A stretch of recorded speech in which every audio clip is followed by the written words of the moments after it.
Yo welcome our channel. तो देखिए आज हम इस वीडियो में यूपीपीसीएस आरओ के लिए मॉडर्न हिस्टोरी को 6-7 दिन में कवर करेंगे और मॉडर्न हिस्टोरी से वही क्वेश्चंस करेंगे जो कि एक बार पीवाईक्यूज को एनालिसिस करके घटना चक्र पूर्वावलोकन और जहाँ से एग्जाम में बार बार क्वेश्चंस बन रहे हैं लुसेंट बुक और जितना भी कंटेंट है यहाँ पे हैंड रिटन नोट्स आप सभी भी चाहो तो बना सकते हो, क्योंकि एग्ज़ाम टाइम के लिए टाइम हमारे पास कम होता है और हमें रिवीजन ज़्यादा करना होता है, तो वो बुक से पॉसिबल नहीं हो पाता है। जो जो इम्पोर्टेंट टॉपिक लगें उन्हें साथ ही साथ नोट डाउन करके और आप अपना नोट्स प्रिपेयर कर सकते हो। बाकी का यहाँ बता दें, आज हम इस वीडियो में मॉडर्न हिस्टोरी से क्वेश्चंस देखेंगे जो कि भारत में यूरोपीय कंपनियों का आगमन, बंगाल मैसूर युद्ध और जितने भी जन्य आंदोलन हुए हैं, किसान आंदोलन हुए हैं, वो सभी क्वेश्चंस यहाँ पे देखेंगे। और बाकी का आप सभी को बता दें, आप टेलीग्राम चैनल भी ज्वाइन कर सकते हो। वहाँ पे क्या है, आरओ यूपीपीसीएस और जूनियर असिस्टेंट के लिए जो क्वेश्चंस यहाँ पे कराए जा रहे हैं वही क्वेश्चन आपको वहाँ टेस्ट के माध्यम से इवनिंग में रिवीजन के लिए मिलेंगे। और बाकी का आप यहाँ जो हम नोट्स आपके साथ शेयर कर रहे हैं इनसे आप एक बेसिक आइडिया लेके साथ ही साथ नोट्स भी प्रिपेयर कर सकते हो। तो बाकी का चलिए, यहाँ पे अगर आपको टेलीग्राम चैनल का लिंक हम यहाँ कमेंट बॉक्स में दे देंगे, आप चैनल को ज्वाइन कर लीजिएगा। तो देखिए यहाँ हम आज बात करेंगे मॉडर्न हिस्टोरी। मॉडर्न हिस्टोरी में क्या है कि यूरोपीय कंपनियों का आगमन, जो यूरोपीय कंपनियाँ भारत में आईं और इन्होंने अपनी फैक्ट्री कहाँ पे स्थापित की वही सब क्रम देखेंगे, क्योंकि कभी कभी क्रम में लगाने के लिए भी पूछ लिया जाता है। पुर्तगाली, डच, फ्रांसीसी किस बेसिस पे आए, तो ये यूरोपीय कंपनियां जो थीं उनके बारे में बताएं। सबसे पहले बात करें तो पुर्तगाली से आए, तो पुर्तगाली सबसे पहले आए। और पुर्तगाली जो शासक थे, ऐसे भी पूछ लिया जा सकता है कि पुर्तगाली शासक कौन सबसे पहले आया। तो देखिए यहाँ बात कर लेते हैं 17 मई 1498 में। तो ये वास्को डी गामा एक पुर्तगाली यात्री था और ये कहाँ पे आया, तो कालीकट आया। और इसका स्वागत किस राजा ने किया, तो ये जमोरिन ने किया था। और देखिए वास्को डी गामा को इस यहाँ पे आने के लिए किसने हेल्प की थी, तो अब्दुल मजीद ने इसकी हेल्प की थी। और इसके बाद बात करें सेकंड इसकी कोठी कहाँ पे थी, तो वो कोचिन में थी। और देन उसके बाद इसने गोवा में अपनी फैक्ट्री या कोठी, कंपनी कुछ भी बोलें, वो स्थापित की। उसकी बात करें फ्रांसिस्को दी अल्मीडा, ये फर्स्ट गवर्नर था जो 1505 से 1509 के बीच आया। और देखिए ब्लू वाटर पॉलिसी किसने लागू की, तो blue water policy Francisco de Almeida ने ही शुरू की। और इसके बाद नेक्स्ट क्वेश्चन देख लेते हैं। ये यहाँ पे देखिए अल्बुकर्क के बारे में बात करें तो ये सेकंड गवर्नर था जो भारत आया और इसे वास्तविक गवर्नर जनरल भी बोला जाता है, कहा गया है। अगर आपने स्पेक्ट्रम को पढ़ा होगा तो वहाँ पे आपने ये चीज़ नोटिस किया होगा। और यहाँ देखिए द पॉलिसी ऑफ द इंटरफेलिज्म की बात की थी। और कैपिटल इसकी यूसुफ आदिल शाह ने गोवा में कैपिटल अपनी स्थापित की। नीनो द कुना की बात करें तो ये गोवा में आया। ये कब आया, तो ये 1529 से 1538 के बीच आया था। और यहाँ देखिए आफ्टर 16 कंट्री पावर ऑफ डिलैंड की बात करें तो ये बॉम्बे को दहेज में दिया गया। बॉम्बे को किसको दहेज में दिया गया है, इसके बारे में बात की गई है यहाँ पे। तो इंग्लैंड के राजकुमार चार्ल्स तृतीय को बम्बई दहेज में दिया गया था। और यहाँ पे दमन की बात करें तो ये भी दमन भी दहेज में दिया गया था, तो ये 1961 में भारत में मिलाया गया था। और इसके बाद करें डच, पुर्तगालीज के बाद जो आए थे वो डच थे, और जो अभी ऊपर सभी बताए हैं वो पुर्तगालीज का क्रम था। और आप एक बेसिक आइडिया भी ले सकते हो कि नोट्स किस तरीके से बनानी चाहिए। आफ्टर पुर्तगाली फर्स्ट इन्होंने अपनी फैक्ट्री कहाँ पे स्थापित की, तो ये मूसलीपट्टनम में स्थापित की थी 1605 में। और पुलिकट में 1610 में की थी दूसरी फैक्ट्री पुलिकट में स्थापित की थी। और बैटल ऑफ बेदरा का युद्ध कब हुआ था, तो 1759 में हुआ था। और पावर किसके हाथ में थी इसकी, तो सम्राट के में। और यहाँ पे देखिए डचों से जीता कौन था, तो अंग्रेज इससे जीते थे। आगे नेक्स्ट क्वेश्चन देख लेते हैं। तो देखिए यहाँ डचों के बाद कौन आया, तो अंग्रेज आए। अंग्रेजी जो इंग्लिश कंपनी थी इंग्लैंड की वो आए। तो यहाँ देखिए बात कर लेते हैं इसके बारे में। तो 31 दिसंबर 1600 को ईस्ट इंडिया कंपनी की भारत आती है। और इंग्लैंड की उस टाइम रानी कौन थी, तो रानी एलिजाबेथ इंग्लैंड की रानी थी। और ईस्ट इंडिया घोषणा पत्र जो संबंधित था वो रानी एलिजाबेथ से संबंधित है। और वहीं हॉकिंस की बात करें तो ये 1609 में, टॉमस रो 1615 में आया। और ये किसके शासनकाल में आया, देखिए 1608 है यहाँ पे, 1608 में आया। ये किसके शासनकाल में आया, तो ये जहांगीर के शासनकाल में आया। जेम्स प्रथम का राजदूत था हॉकिंस। यहाँ पे बात कर लेते हैं 1611 मूसलीपट्टनम। और उसके बाद कहाँ पे स्थापित की, तो ये 1613 सूरत में। और 1639 की बात करें तो मद्रास में, फोर्ट जॉर्ज में फ्रांसिस डे ने की थी। और इसके बाद बात कर लेते हैं 1698 में Calcutta Fort William Charles Eyre प्रथम के द्वारा बसाया गया था। और कलकत्ता 3 शहरों को मिलाकर बसाया गया था, उसकी बात की। और जॉर्ज चारनॉक ने कलकत्ता शहर की स्थापना की थी, जो कब की थी, 1698 ईस्वी में। अब आगे फ्रांसिस के बारे में देख लेते हैं। फ्रांसिस आए उसके बाद, अंग्रेज़ों के बाद।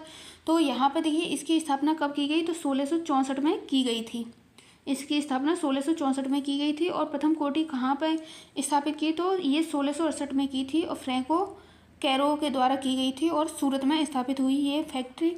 और फ्रांसीसियों की, और जो प्रथम कर्नाटक युद्ध हुआ था वो फ्रांसीसियों के समय ही हुआ था, 1740। देखिए ये मोस्ट इम्पोर्टेंट है, यूपीपीसीएस आरओ में फैक्ट बेस्ड क्वेश्चंस पूछे जाते हैं, तो ये एग्जाम के पॉइंट ऑफ व्यू से काफ़ी महत्वपूर्ण है। आप चाहो तो साथ ही साथ नोट डाउन भी कर सकते हो। बाकी का आप सभी अपना फीडबैक भी दिया करिए और चैनल को सब्सक्राइब भी करिए, बाकी का कोई वीडियो हम अपलोड करें तो आप तक पहुंच जाए। ऑस्ट्रेलिया का उत्तराधिकारी था। और पांडिचेरी की संधि भी इसी के एला सापेल की संधि हुई थी, इसी के तहत हुई थी। और जो प्रथम कर्नाटक युद्ध हुआ था और सेकंड कर्नाटक युद्ध की बात करें तो ये 1749 से 1754 के बीच हुआ। और उसके बाद बात कर लें तो 1756 से 1763 में हुआ था युद्ध, ये चेरिस की संधि हुई थी इसके मध्य। और बॉडीपास के युद्ध की बात करें तो ये कब हुआ था, तो ये युद्ध फ्रांसीसी और अंग्रेज़ों के बीच हुआ था 1760 में। अब आगे नेक्स्ट क्वेश्चन देख लेते हैं। तो देखिए यहाँ पे हम अपना नेक्स्ट क्वेश्चन देख लेते हैं। यहाँ हम मैसूर युद्ध देखेंगे और मैसूर युद्ध से जो जो इम्पोर्टेंट फैक्ट बेस्ड क्वेश्चंस बन सकते हैं, ये देखिए मोस्टली आप यहाँ पे देखोगे तो लूसेंट बेस ही क्वेश्चंस आपको देखने को मिलेंगे। तो यहाँ देखिए मैसूर विजय की बात करें तो ये कब हुई थी, 1761 में। शासक कौन था उस समय, तो हैदर अली था मैसूर युद्ध के समय। और सेकंड मैसूर युद्ध के समय इसकी मृत्यु हो गई थी 1782 में हैदर अली की। और वहीं बात कर लें युद्ध, तो प्रथम मैसूर युद्ध कब हुआ था, 1767 से 1769 के बीच मद्रास की संधि हुई थी प्रथम मैसूर युद्ध के दौरान। और वहाँ यहाँ बात कर लें सेकंड मैसूर युद्ध कब हुआ, तो ये 1780 से 1784 तक चला। और देखिए टीपू सुल्तान के बारे में हम बाद में देखेंगे। और देखिए ये से जो सेकंड युद्ध था इसके मध्य मंगलौर की संधि हुई थी। और यहाँ पे बात कर लें थर्ड की, तो ये 1790 से 1792 में हुआ, कांडवालिस के समय में, कांडवालिस इसका समय में हुआ था। और ये श्रीरंगपट्टनम की संधि हुई थी। और फोर्थ की बात करें तो ये 1799 बेलेंजली के समय में, लॉर्ड बेलेंजली के समय में हुआ था। यहाँ बात कर लेते हैं 1787 टीपू सुल्तान के बारे में, मैसूर युद्ध से ही संबंधित थे।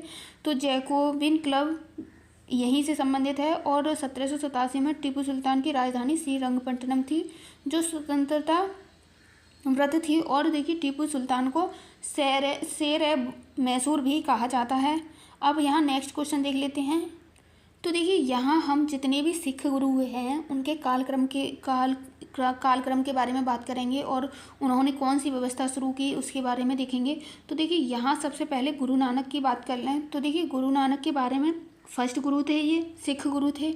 और इन्होंने बाबर व हुमायूं के समकालीन थे ये गुरु नानक। और इन्होंने लंगर और संगत व्यवस्था स्थापित शुरू की थी।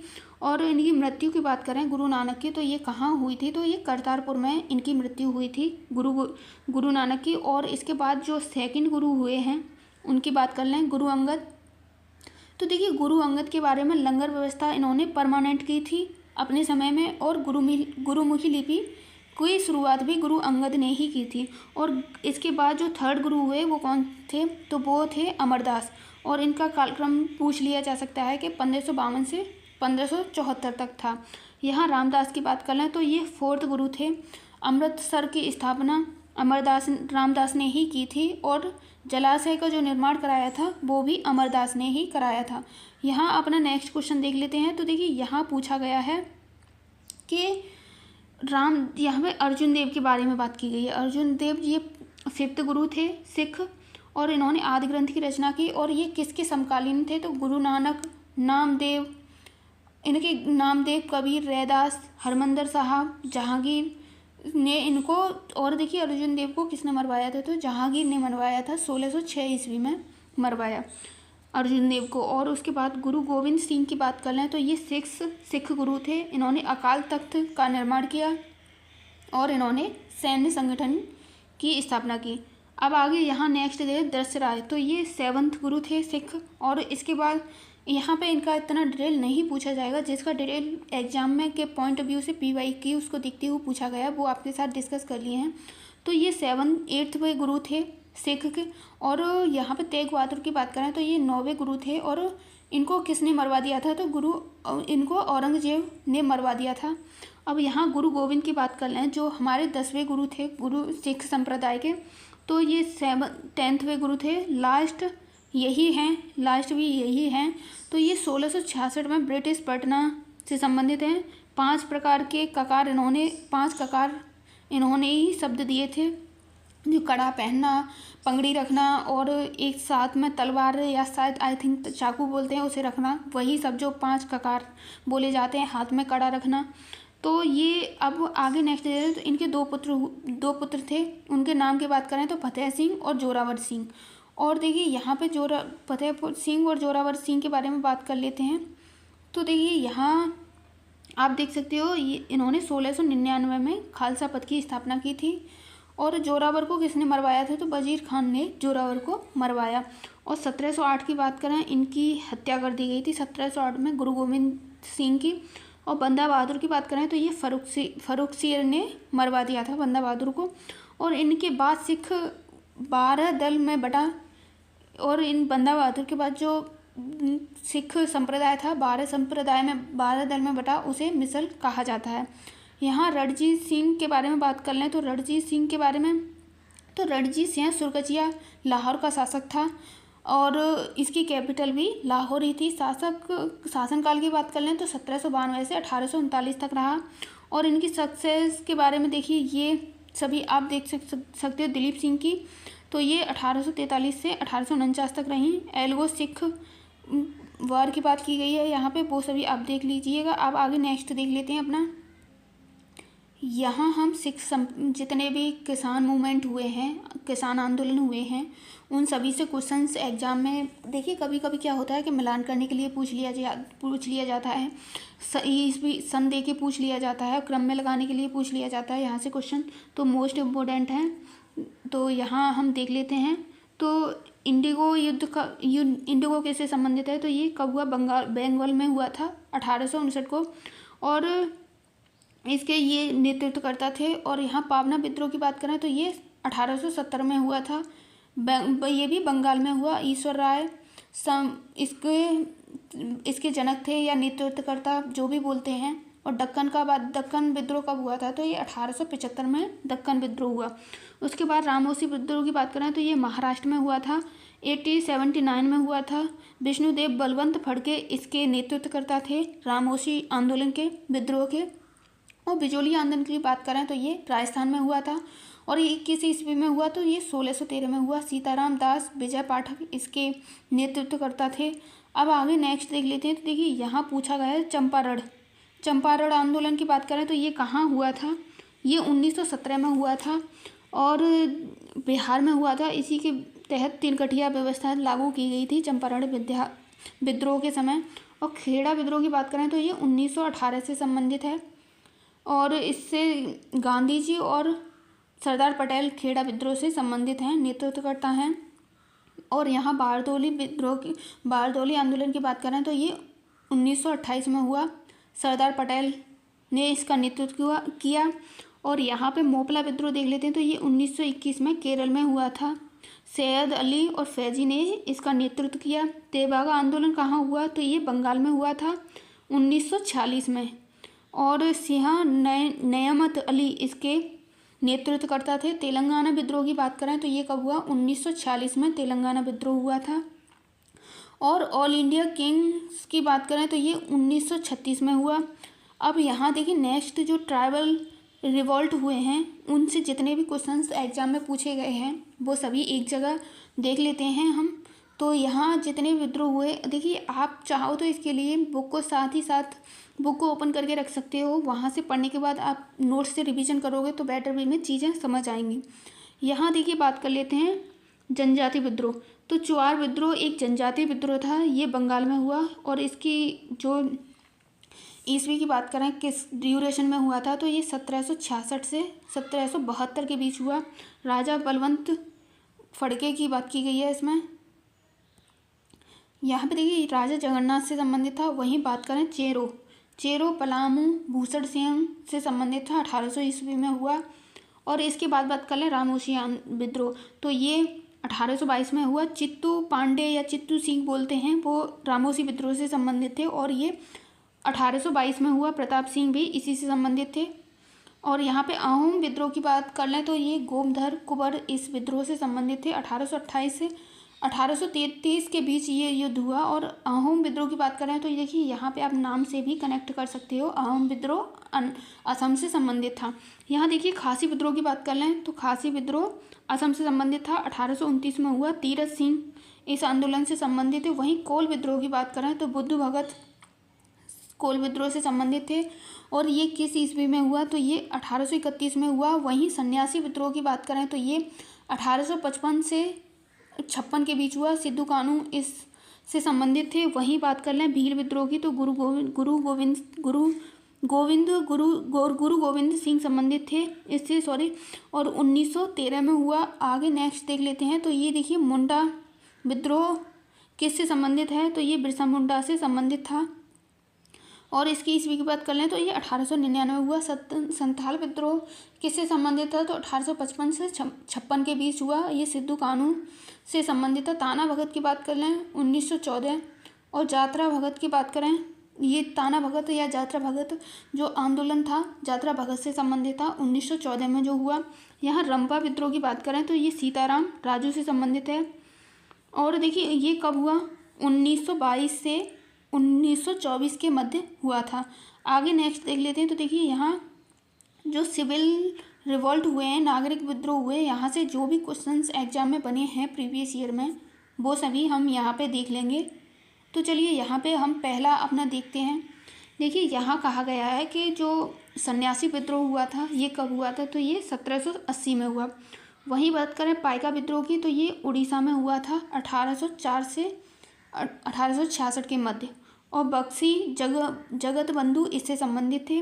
वहीं किंतूर विद्रोह की बात करें तो ये कर्नाटक में हुआ। चिन्नम्मा और रयम्पा इससे संबंधित थे।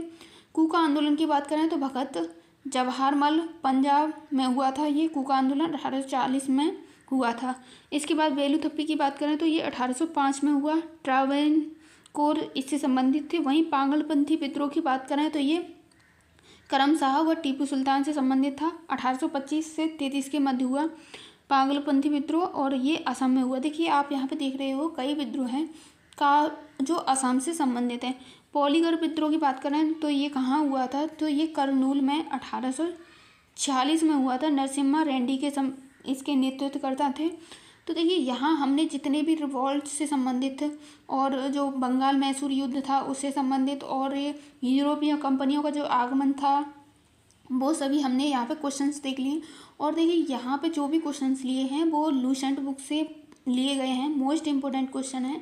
तो आप इन सभी को साथ ही साथ नोट डाउन करके हो सके तो रिवाइज करते रहिएगा। अगर आपने नोट नहीं बनाए हैं, नोट्स भी नहीं बनाए हैं, तो आप जो हम टेलीग्राम पे आपको टेस्ट करा रहे हैं वहाँ पे ये क्वेश्चंस आप कर लगाते रहिए और एक बेसिक आइडिया मिलेगा आपको। और बाकी का आप वीडियो देखने के बाद एक अपना फीडबैक दीजिए। तो चलिए आज के लिए बस इतना ही। और देखिए अब नेक्स्ट जो वीडियो आएगा वो 1857 की क्रांति, आप चाहो तो आप पहले से भी उसे रिवीजन कर सकते हो। 1857 की जो क्रांति हुई थी वहाँ से जितने भी क्वेश्चंस हैं आप देख सकते हो। तो आज के लिए बस इतना ही। Thanks for watching this video.